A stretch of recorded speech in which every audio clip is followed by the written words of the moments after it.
Hello दोस्तों, हिंदू सभ्यता के अनुसार पुराणों में 4 युगों के बारे में बताया गया है। सतयुग, त्रेता युग, द्वापर युग, कल युग। इसमें यह बताया गया है कि प्रत्येक आने वाला युग पुराने युगों से खराब ही होगा।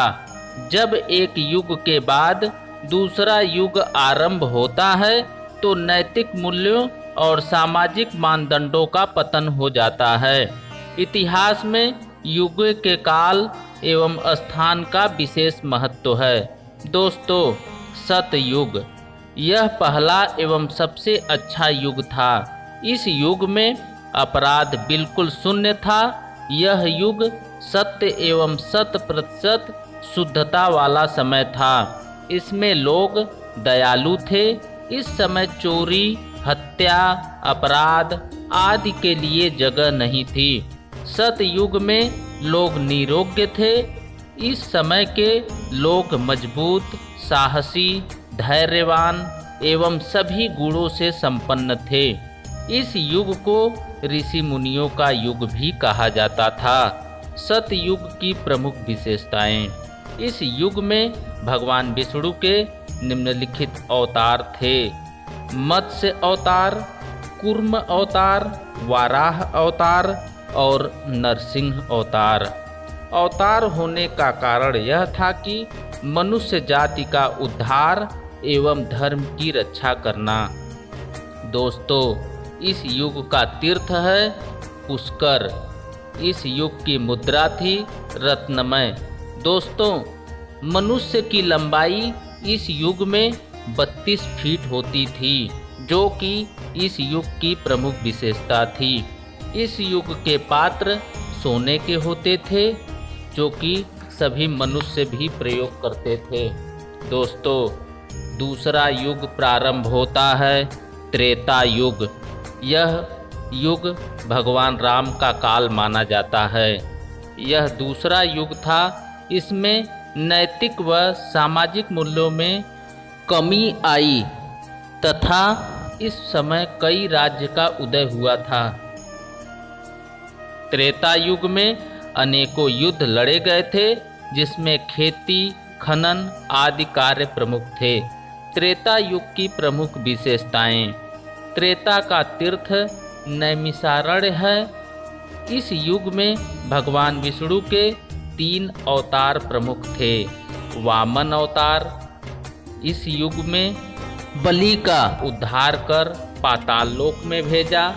परशुराम अवतार मदान्ध क्षत्रियों का संहार किया गया। राम अवतार रावण वध, देवों को बंधन मुक्त करने के लिए।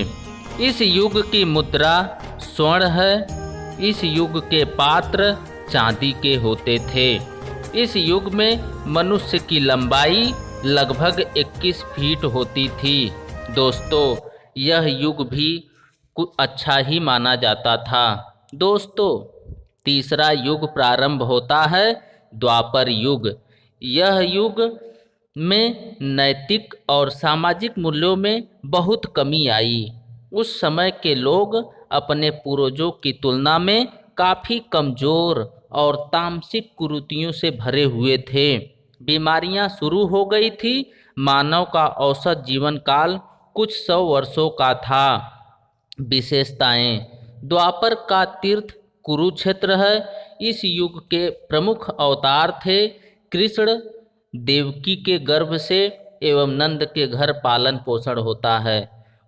दूसरा है बुद्ध का अवतार, राजा शुद्धोधन के घर होता है। दोस्तों, अवतार होने का प्रमुख कारण था कंस का वध एवं गोपियों की भलाई, दैत्यों को मोहित करने के लिए।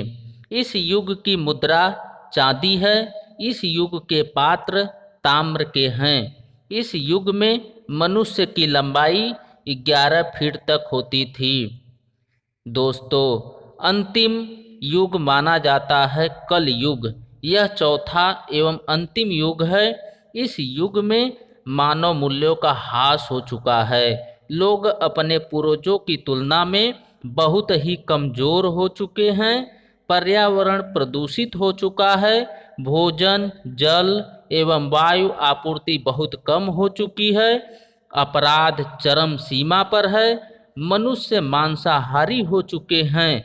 कलयुग के अंत तक मानव का जीवन काल घटकर 20 वर्ष रह जाएगा। इस युग के अवतार कल्कि अवतार हैं। अवतार होने का कारण मनुष्य जाति का उद्धार, अधर्मियों का विनाश एवं धर्म की रक्षा के लिए है। इस युग की मुद्रा लोहा है, इस युग के पात्र मिट्टी के हैं। इस युग में मनुष्य की लंबाई 5 फीट तक मानी गई है। दोस्तों, यह युग जैसे जैसे बुरा होता जाएगा तो ऐसा माना जा रहा है कि कलयुग का अंत हो जाएगा। अभी तक कुछ ऋषि मुनियों का मानना है कि कल्कि का अवतार पृथ्वी पर हो चुका है और जल्द ही प्रलय की संभावना बन सकती है।